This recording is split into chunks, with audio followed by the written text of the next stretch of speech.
tadi pengantarnya kelihatannya pendek, tapi sebetulnya ya intinya berbisnis ya itu ya. Kita buka dengan tanya jawab.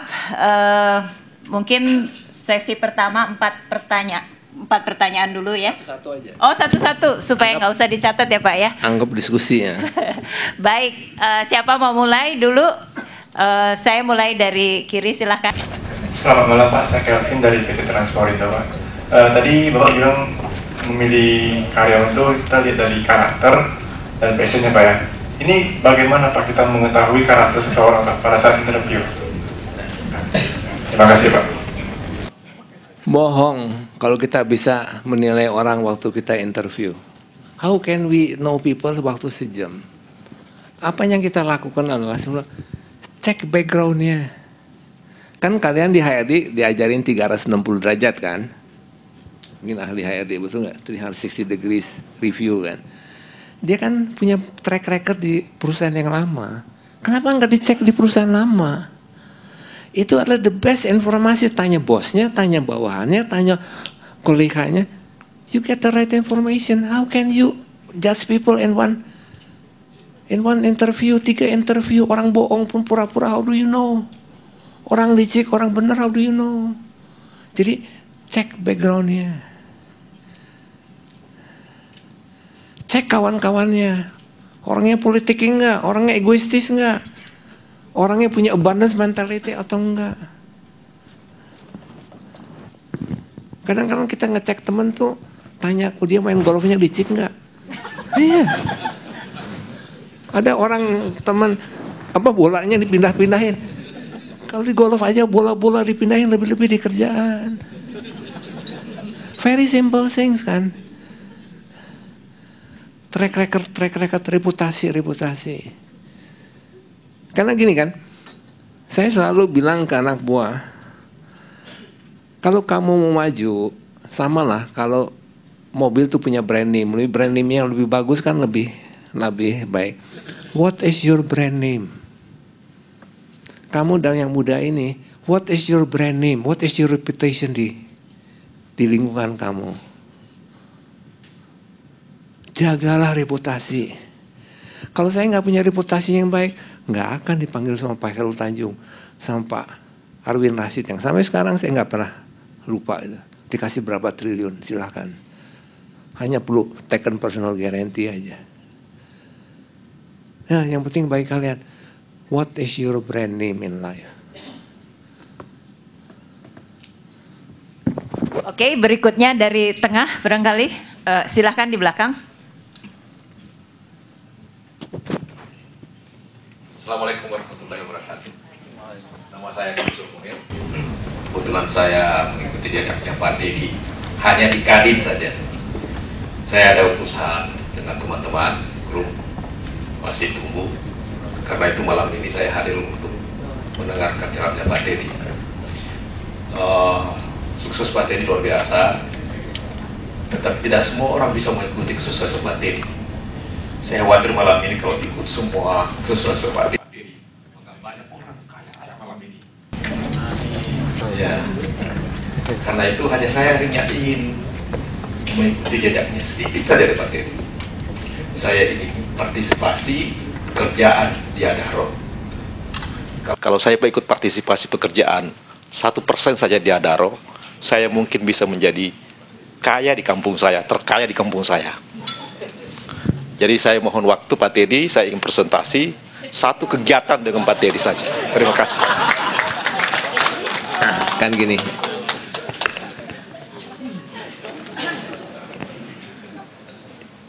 Kita semua transparan. Saya nanti saya nggak sehari-hari nggak ngeran Adaro, itu ada direksi sendiri. Kasih saja penawaran ke saya akan rekomend ke sana. Tapi intinya bagi kita, everybody will get a fair chance gitu. Dan kita akan cek kembali saya bilang, background kita kan baru ketemu hari ini kan. What is your background? What is your reputation? Buat kita itu very valuable. Dan gini, ya senasihat saya juga bilang ke Bu Peti, dalam hidup jangan cari uang, creating organizations yang menghasilkan uang. Coba banyak sekali dulu orang-orang kaya karena politik kaya sekali. Di mana mereka sekarang? Saya nggak usah ngomong lah, kalian ngerti sendiri. Mana mereka semua? Kenapa mereka punya motif cari uang? Sedangkan yang penting adalah bukan creating uang, creating everlasting organization. Yang saya ngajarin sih kan bukan tambah kayanya kan. Yang saya ngajarin adalah creating everlasting organization. Silahkan, saya akan rekomend. Fair sign, tapi jangan bilang karena Kadin saya harus dapat. Ya, itu sorry. Gitu. Tapi kalau kalian punya track record baik, tentu kita akan bantu kalau masih kurang pengalaman. Itu aja. You get a fair chance. Baik, kita ya silahkan.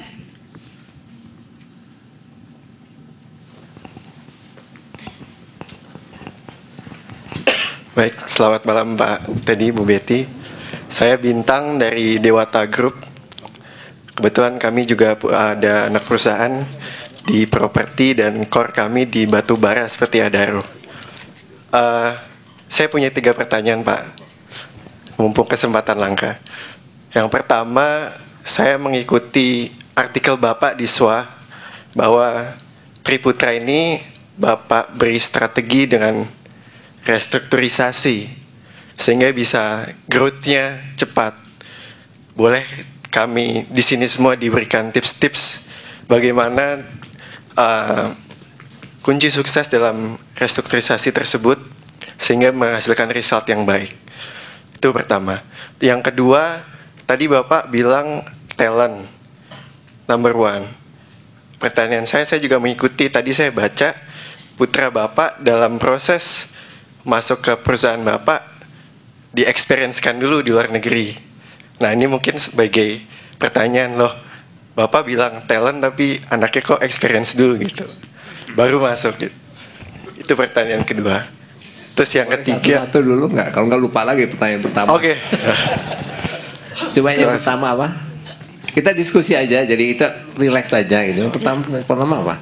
Minta tips perusahaan yang direstrukturisasi supaya menghasilkan result yang growth cepat seperti Triputra. Satu tipnya gini, tipnya yang saya cerita tadi itu tipnya semua. Saya keluar Asar tuh nggak punya apa-apa, bener nggak punya apa-apa. Orang bilang bohong, nggak punya apa-apa. Tapi saya punya 2. Saya punya ilmu, saya punya reputasi. Waktu crash ya. Yang saya beliin apa? Bon-bon yang harganya 10 sen, yang 5 sen saya beliin. Nanti kan saya pasti orang kan bayar $1, saya bilang. Itu kejadian, saat itu ngumpulin uang dari situ. Nomor 2 adalah saya di Triputra itu filosofinya apa? Puntung-puntung rokok saya ambilin gitu. Dipilihin, mana yang bisa jadi angin besar itu saya pilihin.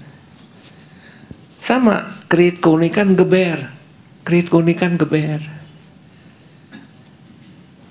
Tapi yang penting adalah reputasi. Create your reputation. Kalian masih muda. Kamu berapa? 22 Pak. 22. Saya kerja sendiri baru umur 55. Malah hampir 60 saya baru mulai. You have a long way to go, sabarlah. Tapi gini, pertanyaan saya. Kalau kalian mau maintenance nih ya, kalian langsung bertanding atau kamu ground stroke-nya dibenerin dulu, forehand-nya dibenerin, backhand-nya dibenerin, overhead smash-nya. Saya yakin orang yang fundamentalsnya kuat itu yang akan menang. Sama kalau main golf juga, ada yang langsung mukul, habis 20 tahun ya begitu terus. Atau orang ambil sama pro, backswing yang dibenerin, akhirnya dia akan lebih menang. Jadi yang saya bilang, you're still very young, jangan dikarbit, build your fundamentals. Iya, Pak. Nomor 2 adalah gini, masuk di lingkungan yang kondusif. Saya ada teman dulu paling pintar di sekolah, pergi ke Tegal. Orang kaya di Tegal hanya kepala di Tegal aja. Kalau kamu ya benar udah di Jakarta, Tapi carilah lingkungan yang kondusif. Sandi Uno, mungkin kalian tahu kan? Umurnya gue baru berapa? 42. 20 tahun juga dia nggak punya apa-apa sama. Tapi dia mix reputasi dia, dan dia mix di right lingkungan. Kalau kamu passionate, pasti ikutin aja yang saya bilang. Kalau nggak sekarang ketemu, lain kali ketemu. Apalagi yang tadi nomor 3 atau nomor 2. Mungkin kalau boleh saya sampaikan, bukan saya memiliki perusahaan yang direstrukturisasi tersebut, tapi ini adalah perusahaan keluarga gitu Pak. Kali ini pertanyaan bukan mewakili saya yang muda tiba-tiba jadi pemilik, bukan. Tapi mewakili keluarga saya yang sedang melakukan restrukturisasi gitu Pak. Sama saya bilang, di perusahaan keluarga kalian apa yang keunikan terhadap yang lain? Saya punya teman gini, punya pabrik roti. Dia bilang pabrik roti dia bilang dia akan untung. Saya bilang gini aja, kalau kamu punya pabrik roti di sebelah Bretok, laku nggak kamu? Dia bilang enggak, kamu nggak bisa maju. Saya bilang, nggak usah Bretoknya, tapi carilah keunikannya. Itu ada yang namanya apa, sour sop atau apa tuh? Itu kan keunikan, langsung kan? Carilah keunikan di bisnis kalian, keunikan. Kadang-kadang kelihatan, kadang-kadang tidak kelihatan. Pokoknya di setiap bisnis saya, semua saya create keunikan. Kalau nggak akan bisa. Dan nyari itu gampang-gampang, susah-susah gampang. Gampang-gampang, susah-susah gampang.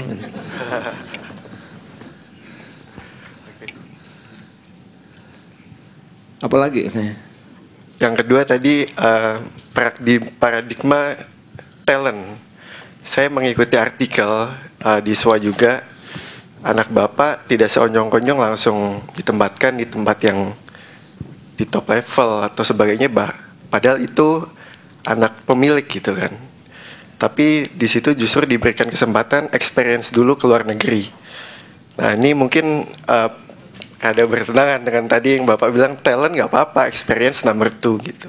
Boleh jelaskan? Nah gini, kita lihat di badminton, ada yang sekaliber Rudy Hartono, Lim Swee King kan ada kan? Ada yang pertengahan dulu saya bilang ada Mulyadi. Pernah nggak Mulyadi bisa ke Rudy Hartono? Nggak kan bisa, itu namanya talent. Tetapi Mulyadi dengan latihan terus dia juga bisa oke. Kita nggak perlu semua Rudy Hartono, nggak perlu. Kita butuh Mulyadi yang lebih banyak. Karena kalau semua Rudy Hartono too many cooks juga bingung sendiri kita ya. Tapi saya bilang, kalau saya mesti milih antara talent sama passion, saya bilang passion. Orang yang passion and mau denger ya. Kadang-kadang orang yang passion itu nggak mau denger tuh. Dia kan lebih menang.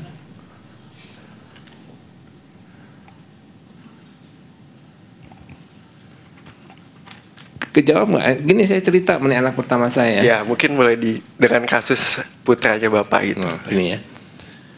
Dia lulus Canisius SMP.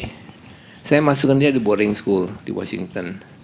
Dan pergi ke Northwestern. Sudah pulang, dia kerja di apa? Kearney apa? E.T. Kearney. Sesudahnya saya suruh kerja di Toyota berapa bulan? 3 tahun. Sudah saya kasih perusahaan kecil di ujung dunia, tolong benerin. Ya. Tiap pagi dia berangkat 1,5 jam ke Tangerang, dia bolak-balik. Baru sesudah itu saya kasih nih, beresin batu bara. Dia yang dirikan batu bara, bukan saya. Rugi dulu 20 juta. Sampai stres-stres dia. Jadi kalau punya anak tuh, jangan pernah dimanja. Buktikan, saya bilang gini, semua leader perlu fire test. Nggak ada di saya tuh namanya birthright, namanya birthright itu hak apa? Hak lahir. Buktikan. Baru kalau kamu pas dari fire test, kamu akan pede dan orang akan hormat kamu. Semua yang anak saya, apakah anak saya pertama di mana? Di Cole, ngobrol, anak kedua, saya hanya kasih uang. Saya kasih uang, lu jalan sendiri. Kenalin ke bank-bank. Yang kedua juga sama. Lulusan Cornell, kerja 7 tahun di GE, diputar-putar di seluruh dunia, di kota-kota kecil. Kedua ya kamu dirikanlah Triputra yang 200.000 hektar. Mulai dari 1 hektar, salah beli tanah salah, ya sudah, that's your fire test. Tapi kalau orang gini, nggak pernah orang itu gini, main golf, kalau kita nggak pernah masuk bunker, kita nggak pernah jadi tahu apa masuk bunker itu. Salah, itu hanya apa? Untuk menang nantinya.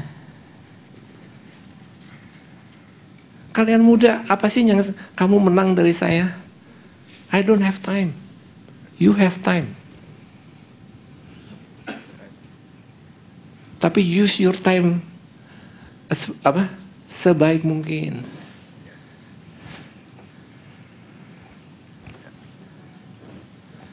Ya, oke. Pertanyaan terakhir, Pak. Apa? Karena masih muda, saya kasih kesempatan 3 pertanyaan. Alhamdulillah, terima kasih. Saya diajari bapak saya untuk result oriented. Karena berkali-kali ketika kita action dalam usaha, kalau terlalu memikirkan proses, gini-gini akhirnya resultnya nggak dapat, padahal rezeki di depan mata. Nah, saya jadi menarik tadi bapak punya prinsip proses, dan mungkin kalau saya baca juga namanya world class proses gitu ya di Triputra. Boleh nggak disinggung dengan prinsip result oriented yang juga penting juga Tadi proses. saya udah cerita, kita mau main tenis, apa langsung mau bertanding main tenis, atau forehand terus, backhand terus, overhead semuanya diajarin, volley diajarin.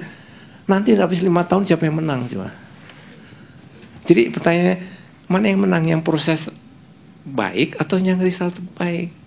Kalau yang result baik bisa, karena hoki aja kamu result baik, tomorrow kamu nggak bisa ngulangi yang sama.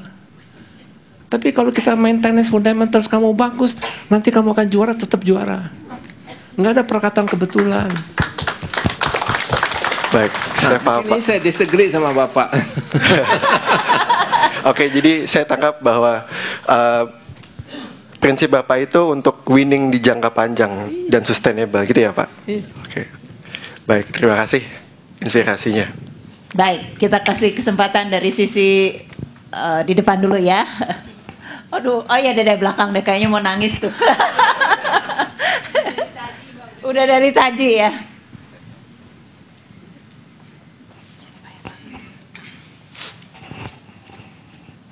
Terima kasih, saya Edwin dari Fortune PR.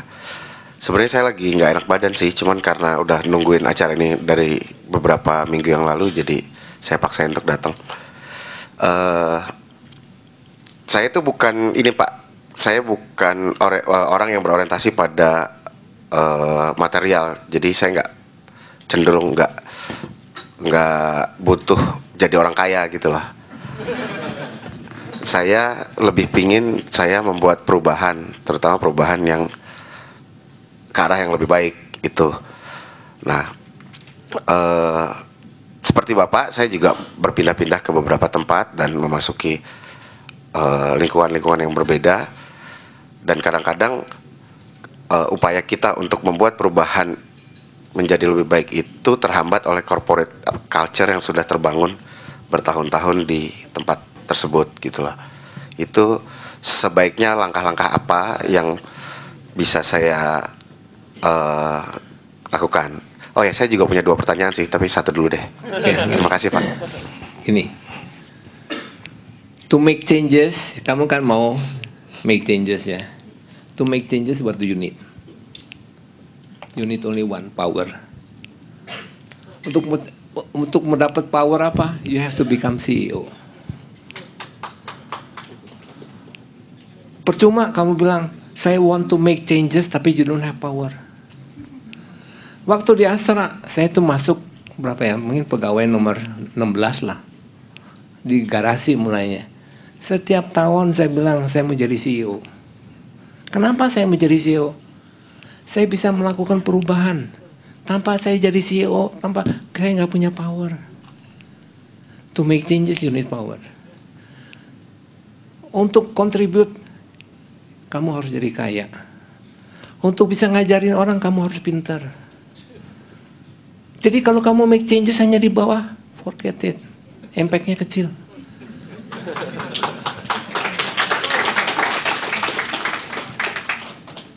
Itu nasihat saya ke kamu. Menarik sekali Pak. Jadi saya nggak akan berorientasi jadi agent of change lagi, tapi akan jadi CEO.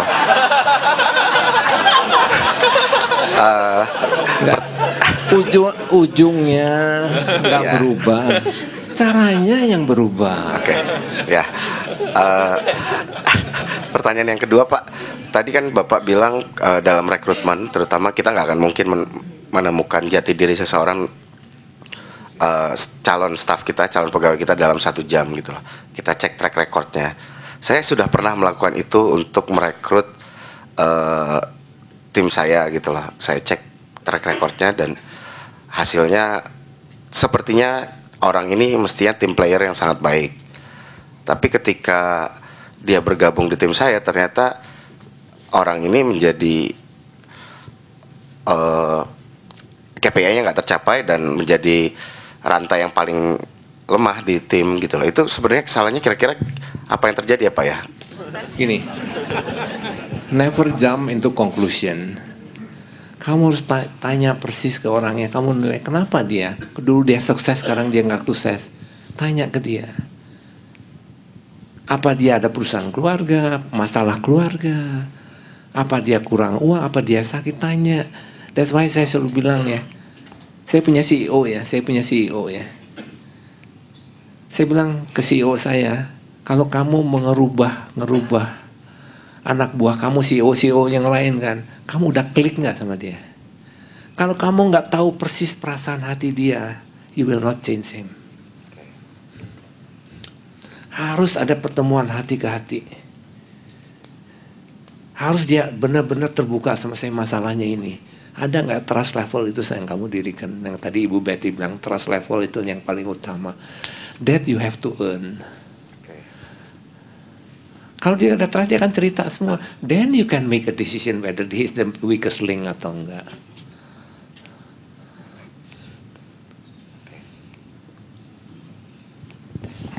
Terima kasih banyak Pak. Silahkan ya.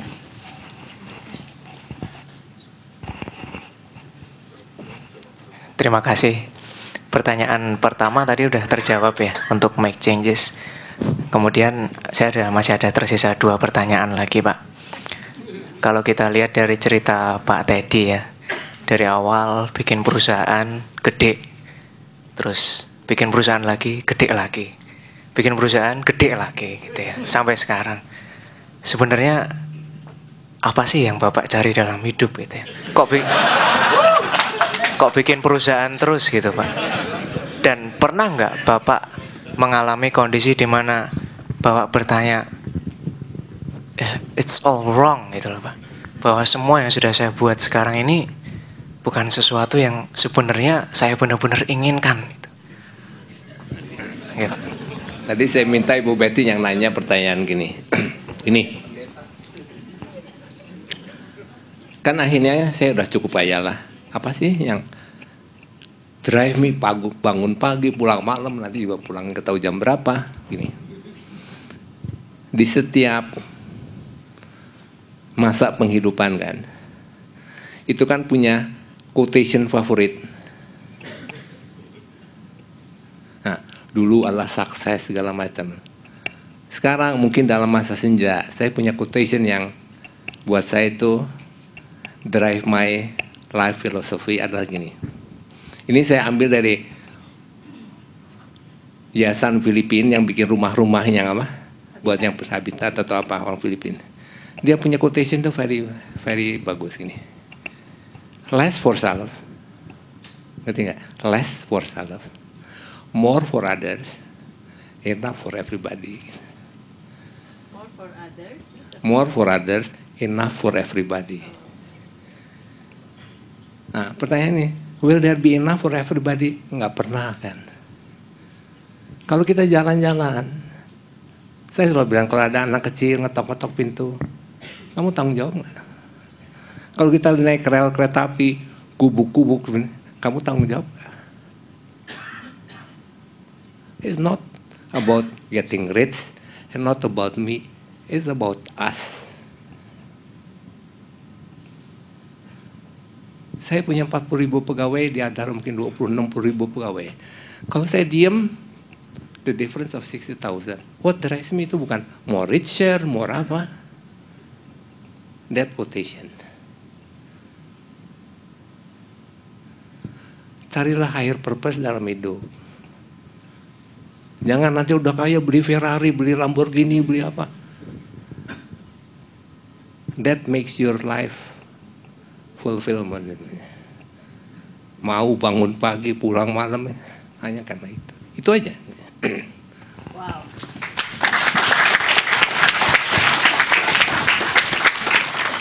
Oke, yang kedua Pak.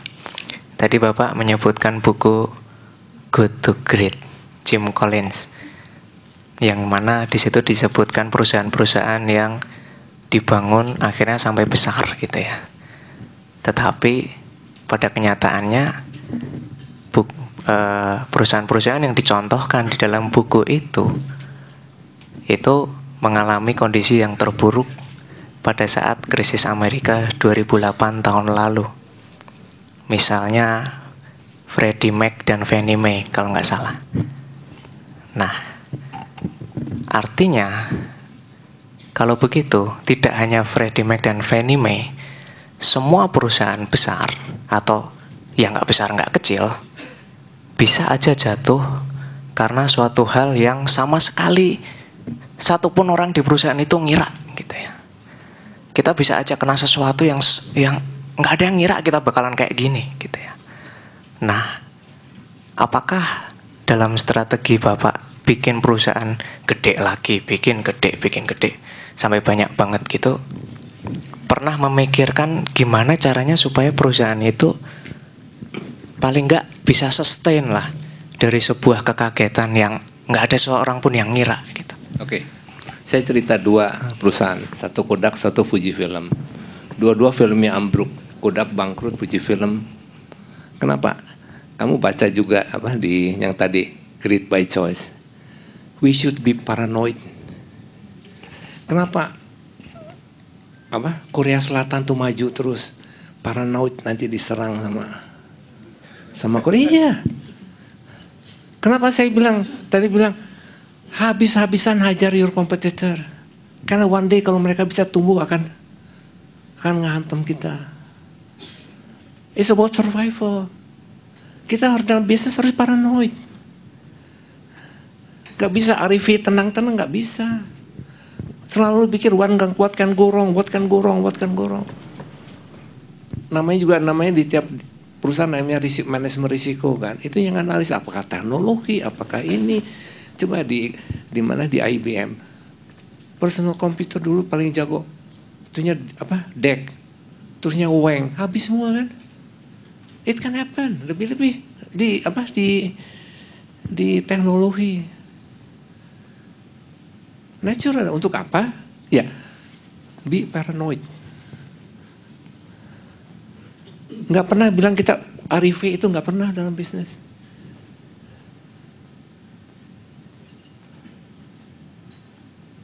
Jadi kembali inti dari bisnis an everlasting organization.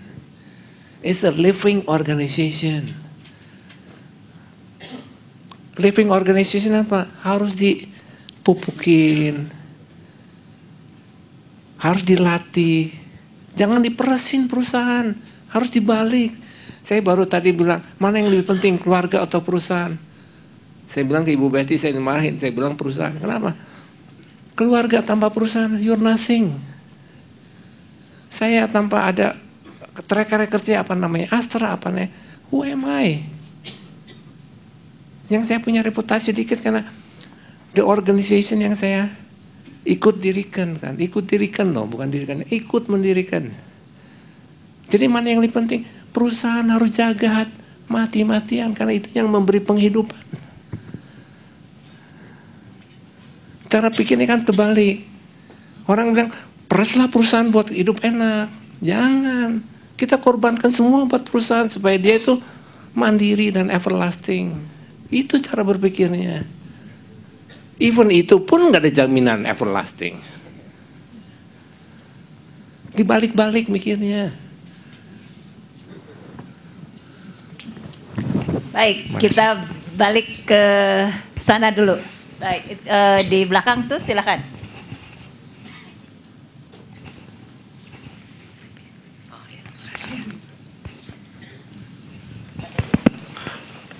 Selamat malam Pak Teddy, terima kasih atas semua nasihat-nasihat dan tips-tipsnya malam ini. Nama saya Regan, saya juga baru pertama-tama ini mulai perusahaan batubara dengan kawan-kawan saya. Tapi malam ini saya nggak bakal tanya soal batubara karena akan saya rintis sendiri dengan nasihat-nasihat Pak Teddy. Saya percaya ya kalau misalnya entrepreneurship itu adalah turning scraps into gold. Yang berarti yang seperti yang Pak Teddy ngomongkan, yang berarti ciptakan unik kan. Dan tapi saya juga percaya kalau misalnya untuk bisa sukses kita perlu timing, luck, and resources. Coba kalau misal pertanyaan saya adalah pada saat itu waktu Pak Teddy keluar dari Astra dan mendirikan PT Adira Finance, apa yang terjadi kalau misalnya Pak Teddy tidak ketemu dengan Pak Khairul Tanjung? Apa yang Bapak akan lakukan? Gini, jangan lupa loh, orang bilang what is luck kan? Luck adalah waktu kesempatan datang kita siap, itulah. Kesempatan kita nggak tahu kapan datangnya, tapi kita siap nggak? Kalau saya nggak punya reputasi yang baik, apa saya akan dipanggil sama Khairul Tanjung? Kan enggak. Jadi yang paling penting adalah kita nggak bisa kontrol external things. Apakah Europe mau hancur? Kita nggak bisa kontrol kan? But you can control yourself. Kembali saya bilang, create a brand name for you. Orang paling comfortable kalau orang datang minta join sama saya. Kenapa? Karena saya selalu bilang di partnership you are more important than me. Jadi dalam partnership saya nggak pernah punya masalah. Kenapa? Karena selalu berpikir you are more important than me. Sama aja perkawinan juga mesti gitulah. Kalau kamu bilang ke pasangan kamu you're more important, pasti langgeng kan? Tapi kalau di apa aja kamu bilang I'm more important than you, pasti clash gitu. Tapi maksudnya build a reputation. Bukan uang yang penting, reputation, competence. Sehingga waktu angin surga datang, kamu siap. Bukan aja siap, kamu bisa ngelihat ini angin surga. Contoh ya, ini buat saya anggap bodoh, saya bodoh. Waktu Astra jatuh-jatuhnya tahun 99, itu harga market cap tahu nggak berapa? 65 juta US, bayangin. Sekarang 40 billion. Semua orang bilang waktu itu mahal, mau hancur. Kenapa nggak beli waktu itu? Kalau saya bilang, kalau saya punya pengetahuan sekarang seperti pengetahuan itu, life would be so much more different. Nah, maksud saya, be ready kalau hokinya datang. Be ready. Karena orang yang nggak ready, ngelihat aja, nggak tahu itu hoki. Sama seperti anak kecil lihat apa wanita cantik, liwat aja gitu, anak kecil nggak ngerti. Ya, terima kasih Pak. Tapi kalau misalnya, ya kalau Bapak kan memang udah ada reputasi. Cuman kalau most of us, we don't have reputation. Apa yang akan Bapak lakukan kalau misalnya sebagai orang-orang biasa gitu Pak? Karena kembali, you have time which I don't have. Build reputasi dan build your network. Hanya itu. Bahwa nanti ada hoki atau we don't know. Tapi kembali, kalau datang, kamu bisa ambil opportunity itu. Kita nggak tahu kita akan kaya atau tidak, kita nggak tahu. Sukses atau we don't know. Be ready. Be ready. Yang terakhir ya Pak ya. Lexus dan Toyota kan didistribusi sama Astra. Bapak lebih pilih mana? Kualitinya sama toh.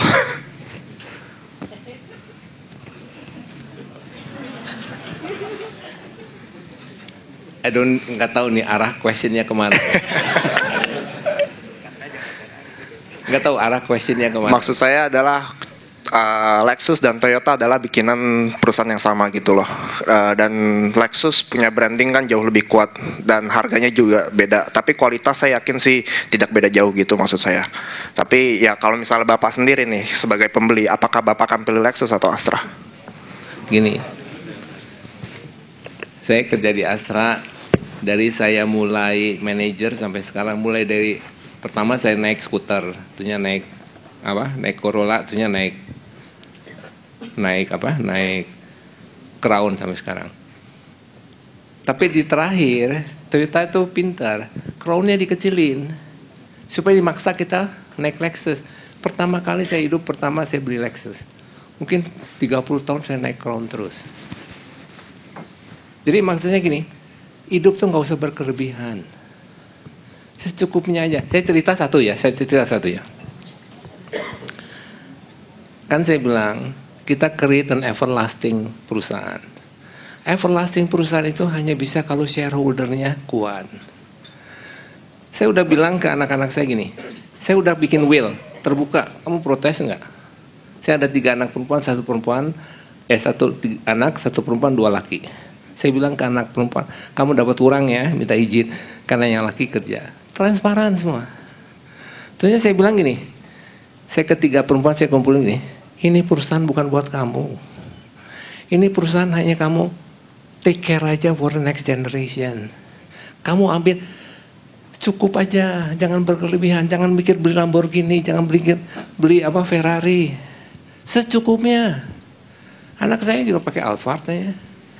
Mau naik Lexus bisa. Buat apa? Saya hitung difference of interest aja dari Alphard sama Lexus. Bisa kasih sumbangan ke Ibu Betty berapa? Ya, terima kasih Pak. Maksudnya ke beasiswa ITB untuk semua. Di tengah, ya silakan.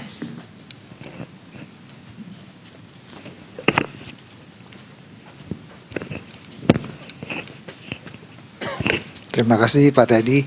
Saya Marco Umbas. Kebetulan saya kerja di Garuda Group, Pak. Bu.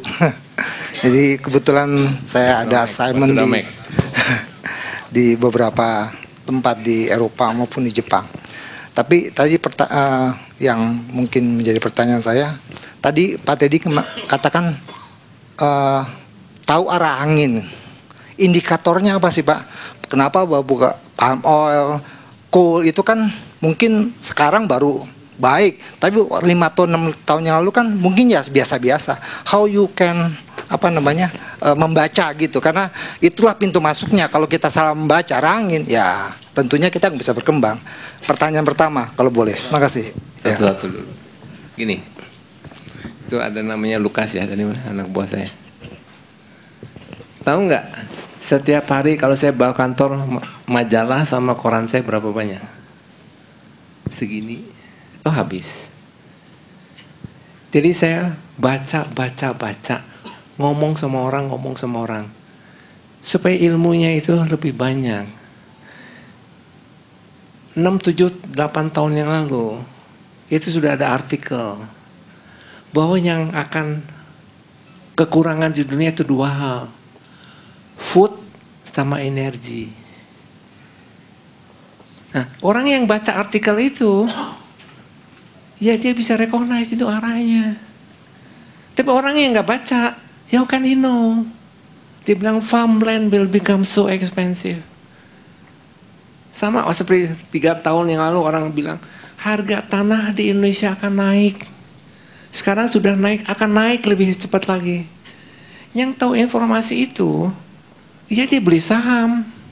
Saya itu komisaris di SSIA gitu. Dia punya industrial land. 10 tahun nggak laku-laku.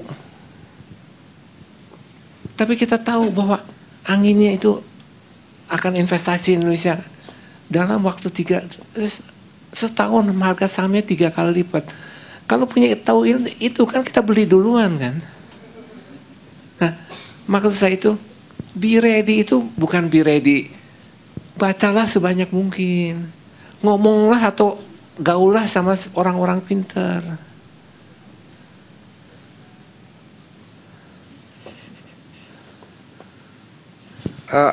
lebih tajam lagi pertanyaannya. Kira-kira indikatornya apa sih Pak? Yang ya tadi kan energi dan farm. Tapi yang lebih spesifik Pak, karena itu saya nggak tahu apakah itu your business instinct mengatakan gitu, atau memang ada sesuatu lain gitu loh. Karena memang kalau sebagai entrepreneur biasanya kan itu yang kuat. Apakah itu juga memberikan dorongan yang lebih jauh untuk memilih bisnis itu? Begini, kan tadi bilang antara opportunity dan readiness kan. Nah, saya mungkin lebih ready dari orang lain untuk grab the opportunity gitu. Itu aja sebenarnya sih. Yang lebih berani. Tahu nggak? Kamu saya bilang ini salesnya, tahu nggak utang saya total grup berapa? Saya hitung-hitung.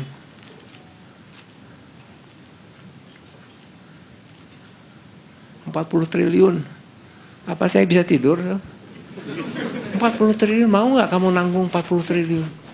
Tapi saya punya filosofi gini, kalau kamu nggak pasti, jangan minjem. Terus kalau greenfield, jangan pernah minjem. Kan itu tidak pasti. Tapi kalau udah pasti, kamu boleh minjem. Di stretch sedikit nggak apa-apa, nanti juga akan kebayar. Jadi kan filosofi kan very simple kan. Kalau nggak pasti, jangan minjem. Kenapa dulu bank-bank kita gagal waktu 98? Ngasih greenfield semua, ya pasti banyak gagal. Sekarang apa ada bank mau ngasih greenfield? Dia hanya mau ngasih uang buat expansion. Kecuali yang sudah ada patternnya kayak batu, kayak apa? Kayak kelapa sawit, kayak karet kan ada norma-normanya. Itu dia baru kasih berani finance. Pun yang masuk kasih finance itu hanya bank-bank pemerintah.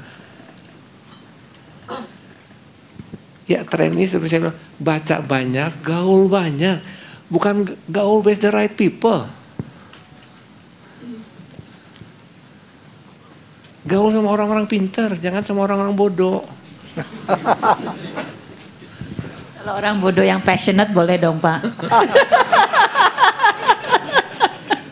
Silakan. Ya. Yang kedua ini mengenai values Pak, karena to make company sustainable mesti ada values. Tentunya misalnya di Jepang values-nya seperti itu, tapi waktu masuk ke Indonesia, Astra misalnya ada, tentunya kan kita punya values sendiri di Indonesia. Mereka punya menginsist values mereka, how you bisa mensynergikan value itu supaya, atau IBM lah kan values-nya dari sana, sedangkan kita punya value sendiri. So bagaimana kita bisa mengakomodasi supaya menjadi suatu sinergi, menjadi suatu basically winning values yang bisa diterapkan di Indonesia secara lebih transparan dan lebih sukses. Terima kasih. Gini, apakah values yang baik itu beda di negara dan negara atau company dan company enggak? Pertanyaan saya tanya balik. Apakah values itu beda enggak? Yang baik ya. Values yang baik kan universal. Customer satisfaction yang baik kan universal. Excellence tuh universal kan. Kita juga bikin satu dharma banyak, waktu itu juga saya ngambilin orang IBM senior-seniornya. Kita waktu bikin juga banyak, tapi ada satu yang kita tambahin. We should be an asset of the nation. Itu values tambahan, yang lain pun sama. Tapi dengan kita tambah satu dharma yang pertama lah, we should be always an asset of the nation. Kita punya tata tindak juga udah beda. Jadi kita mikir kalau kita invest ini, apa ini berguna atau enggak. Kita nggak mikir bikin kasino gitu. Jadi values yang baik harus universal. Misalnya values harakiri di Jepang, kita mau implement di sini. Itu bukan universal, it happens only di Jepang kan.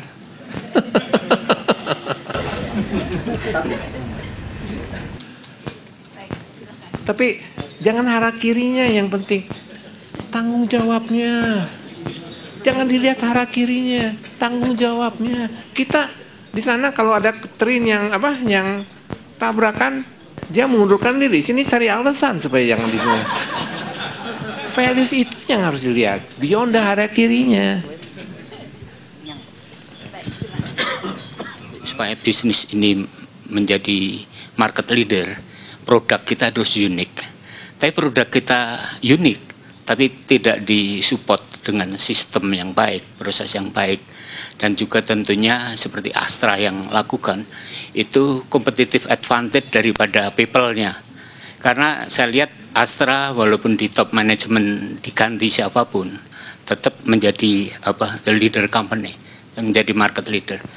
Kiat-kiat Pak Teddy di Astra maupun di Triputra ini bagaimana membangun untuk menjadikan untuk competitive advantage di people. Sebenarnya kan kamu kerja di Astra begitu lama, udah tahu lah sama aja. Biar sharing teman-teman, Pak. Tapi yang saya tadi uraikan sebenarnya hanya itu aja yang tadi. Kalau strategi kembali cari angin, uniqueness, leveraging. Kalau execution adalah orang, proses sama transparansi. Hanya itu aja, very simple. Jangan bikin rumit-rumit. Yang susah lah consistently melakukan itu. Fanatical discipline-nya ada enggak itu? Untuk melakukan itu. Kan kamu tahu sendiri di Astra, mungkin udah 40 tahun. Setiap Februari ada nama Innovation Day. Sampai sekarang masih. Itulah konsistensi. TQC udah berapa lama? Udah 40 tahun kan? Toh tetap jalan. Fanatical discipline itu yang penting. Jangan panas-panas tai ayam. Anget-anget tai ayam. Luar biasa. Dalam waktu 2 jam ini kita belajar mulai dari hal-hal yang sifatnya praktis sampai hal-hal yang sifatnya filosofis ya. Mudah-mudahan malam ini kita mudah-mudahan Anda sama dengan saya ya, belajarnya banyak sekali. Dan kalau tadi cita-citanya Pak Teddy tadi, kalau kita berhasil merubah pikiran satu orang aja udah berhasil. Saya rasa banyak yang yang tersentuh dan terinspirasi dari acara malam ini. Terima kasih Pak Teddy. Sekali lagi kita berikan tepuk tangan untuk Pak Teddy. Pak Ihsan, ya barangkali ini kita sedikit kenang-kenangan. Seperti biasa, kita akan memberikan suatu tokoh wayangan buat Pak Teddy. Mungkin kalau boleh saya ingin minta pendapat dulu Bu ya. Kalau menurut Bapak-Bapak, Ibu-Ibu, kira-kira yang bisa mewakili karakter beliau itu Kresna. Kenapa? Oke, Kresna karena bijaksana dan leader. Ada yang lain? Gatot Kaca. Kenapa? Keras, tegas. Baik. Jawabannya salah semua. Kenapa? Perhatikan tadi, Pak Teddy menganggap jadi pengusaha adalah pahlawan. Cita-citanya uang nomor sekian, tapi membangun everlasting organization. Apa yang mewakili itu dalam dunia pewayangan?